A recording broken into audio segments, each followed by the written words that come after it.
Welcome to the Blessed by Angels podcast. There are times that we do not get to say goodbye to our loved ones. And that is one of the toughest things to navigate, I feel, especially as a parent. If you lose a child, it's really a whole different level of grief, a whole different level of how one lives life after. And so this message really is going to be, I had an experience where I came across a mom who had lost her daughter, and her daughter just kept coming to me over and over and over again. Tell my mom I'm okay. Tell my mom I'm okay. And I just really felt like today was a great day to also relay that message to others.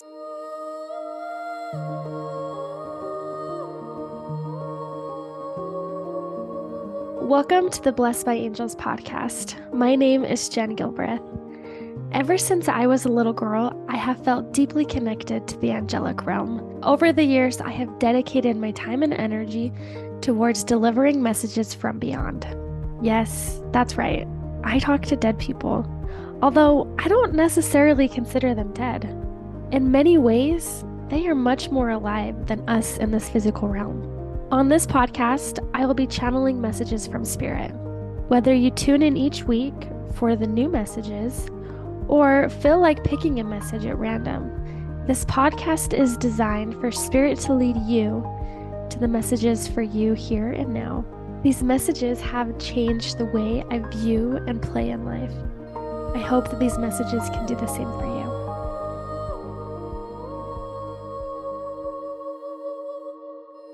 Because honestly, when we lose a loved one, we go through our own grieving process. And as a parent losing a child, it almost magnifies in a different way. Not that losing someone in any other way is any less of value. I'm not saying that at all. We all just go through levels of grief. And so I wanted to just bring in this daughter and just allow her to share and to speak and to know who she is and her experience. And I find so often that people who are unable to say goodbye, or something tragic happens, or maybe their body was shutting down. In her case, she had a lot of illness going on. And instantly when she came in, all of a sudden I could feel it all over my body. And it was very intense. And it felt very like just so heavy and so much in that space. But having that been acknowledged, I could see her wanting to just let her mom know that she was free from the pain of her body. And so often in this physical world, we can get into such a tight position where if our body's not doing well, or if we don't feel good, it can almost overtake us. And I see her acknowledging that there were many times that she maybe felt like a victim because of her body and because of the pain. And it was almost like trying different medications, trying different things to help ease the suffering. But it just felt like overall her body wasn't well. And it was hard for the mom to watch. It was hard to try to offer help and support. But it just felt like this cycle over and over and over again. And I see her acknowledging that her body was so sick. And finally, her passing away was a sign of relief. Not in the aspect that she's happy that she's not with her family. She's not meaning it in that aspect. But that there is a sense of relief on the other side. When someone is really struggling or they have a lot of heaviness in their body, I tend to see it's almost like this heavy shell. And then as they step out of it, it's like all of a sudden you can see the spirit getting big and bright and being able to move and to navigate pain-free.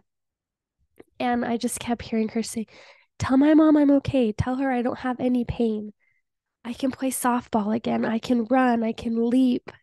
I can play soccer like I always loved to do. And it was a big part of her experience. And knowing that this body is, yes, we are in this body and it is what we are experiencing right now, but infinitely, it does not define who we ultimately and truly are, which can be a hard concept to understand at times. But I just see her truly embracing and feeling so hopeful and so free and so happy, just knowing that she'll be able to go on the waterfall hikes with the family now. And she'll be able to go to the beach and run and jump and play in the water without feeling like so sick or having to stay home and feeling sorry for herself. And so often that is a common thread is I never knew I could be a part of the family as much as I am now. I wasn't able to do so. So really having me gone is really hard. And there are aspects of it that are very difficult, but at the same time, I'm able to show up and to be a part of the family's existence in so many more ways than I ever thought that I could. And now I can see how other people are feeling. I can embrace what they're experiencing. And it's almost like if you could imagine everyone sitting down at the table playing a card game and being able to see everybody's cards and kind of know before who's going to play what and to have a better sight for the family. And that's really how it comes is when we are dealing with heaviness in our body or feeling sick or feeling a lack, we really tend to shut down. Or there's like one perspective where it's like, I got to count my blessings. I got to look towards the light and try to find as much joy in every moment that I can. Or it can also be like, oh, I got to navigate. I got to shut down. This is too much for me. And I just see this daughter like leaping and jumping and just expressing that even though she's not here, she is free from her pain. And she says, Mom, I know that's all you ever wanted was for me to be free from my pain. And it might look differently than what you had anticipated or what we both thought it would be, but it's here. And I feel a sense of relief. Now, hearing that too can also bring the energy of like, oh, so they're happy to be away from me and I'm suffering and I'm struggling here while they're gone and they don't even care about me anymore, which is not true. In order for them to fully be participating and be a part of our life, their soul is in the aspect of continuing to grow. If their soul's not growing, how can they show up to be here with us? And so I just see her acknowledging that no, it's not that I am happy to be gone. I just have a different quality of a life now, of a soul to soul connection than I had when I passed or when I was living. It's almost like I finally, even though I've passed, I'm finally living because I don't feel pain. I don't feel stress. I don't feel this density that's holding me back. But I see her looking back at her life and seeing how circumstances and emotions also played a factor into her body. And genetically and ancestrally, she's like also expressing that there is a lot of this pointing fingers at everybody else instead of like really honing in and magnifying and knowing the beauty and the power that she brings into the world. And I see her saying, no more of that. It's time to switch. It's time to change. It's time to move. It's time for us to honor our authentic self. It's time for us to stand in our own power. Because the more that we point to others, the less that we learn. And the more difficult it is in this world to learn. And I see her just acknowledging that it was almost like part of her experience was to experience this so that she could help heal those living so that it doesn't have to keep passing down that toxic, woe, pointing my fingers at everybody else. And I also see her expressing that there were times that she was rejecting herself and her body started rejecting her in direct effect to that. And I think with that, it's such a beautiful aspect to just know that as we take ownership, as we step into playing bigger and knowing that we are the master creator of our life, we have a greater sense of purpose, but it also empowers us to take on life in a completely different way. And she says, that's all I want for the family is for them to learn from me and to move forward and to step into a new space with a more authentic expression so that they can truly magnify their calling here and to have a beautiful sense of joy in the process. She says, Mom, life doesn't have to be so heavy all the time. And I know that you talked to me about that, but I didn't understand it at the level that I did now. And even for us, it's like, well, if we are feeling sick or our body isn't doing well, what are some things that we can do each day to bring a sense of joy back into the picture or a sense of laughter? How can we loosen up the strains of the heaviness to allow a little bit more freedom to show up for us? And maybe that's having a big poster where you get to write things that you're grateful for, or having a calendar where you make a note. It's like a goal. I'm going to write every day on this calendar things that I am proud of myself or what I love about myself.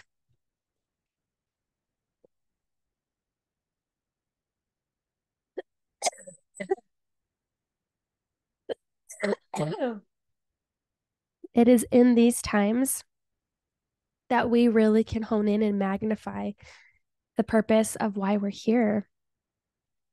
And also knowing I have this lavender stick with me too, like the aspect of lavender, how it's calming and soothing, and how it's here to help us breathe again. And I feel like that energy of her message is it's time to like not be so hard on yourself.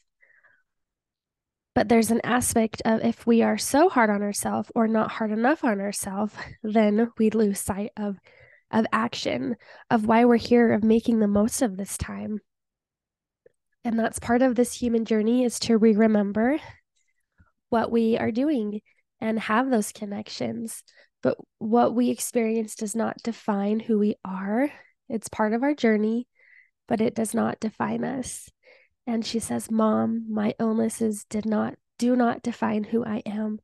They were a part of my life, part of what I experienced. And yet I can look back and love what I felt and what I experienced. And yet it is not who I fully am. And I did not understand that the way that I do now. And I want you to know that I'm happy and that I'm free from pain. And not only that, I'm more confident in who I am. And I feel even more connected to my family and to my community and my soul to soul tribe than I ever did in the physical realm. And I'm here to help you feel the same way, to embrace and to release and to let go of any of that stress, any of that fear, any of that sorrow, so that you can go on vacations and you can enjoy the fact that I get to be there with you and I will show up with you in the stars, in the sky, in the sunsets. I will be there to help paint the clouds different colors so you know that I'm there. I can become my artistic self that I always wanted to be, that I didn't have the opportunity to. And I just want you to know that I'm happy and that I'm at peace and that I am pain free. I love you. And I want you to know that I am so grateful for you. So grateful that you held such beautiful space for me and that you loved me unconditionally and you always tried to help me. You were always my support and you always will be. I will always be your daughter and you'll always be my mom. I want you to have a good life. And I know that this sorrow feels so overwhelming right now, but I want you to know that you're strong enough and that I'm here for you. And I am learning just as you are, and we are learning together.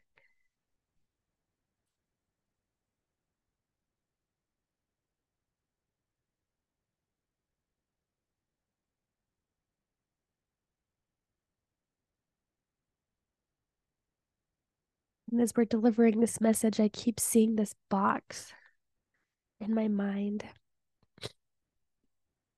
So I'm going to go in and to see what's inside of this box.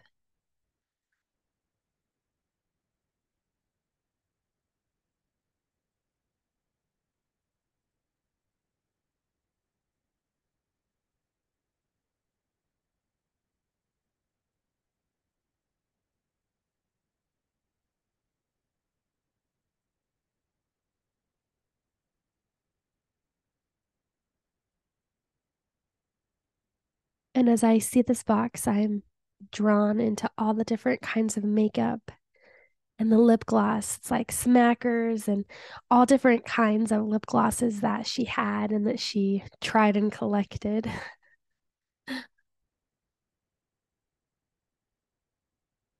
And I see her acknowledging that those are some of the happiest memories. And it didn't have to be an expensive chapstick or lip gloss or lipstick, but it was just something that ultimately brought her joy, that helped her feel better. You know, it was a good day when she had colored lipstick on. And also when it wasn't, she had that fun smelling like that childhood experience with that lip gloss all over again, and allowing that to just be part of her experience. And she looks back and says it's those little things that we can add into our space that bring magic.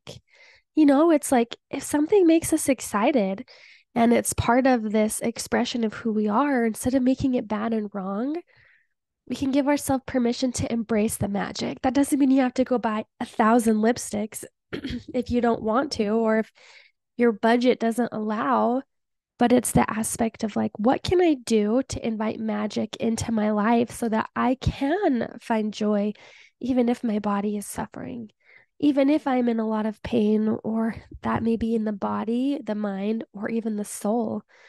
What can I do to just spark a little bit of magic in my life today? And I see her saying, for me, it was my lipsticks and my chapsticks. And for you, Mom, it could be something so different.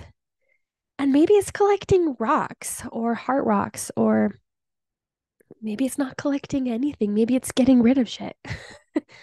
Because sometimes we have so much in our space that it clutters us from being able to feel connected to spirit, because there's so much clutter all around us.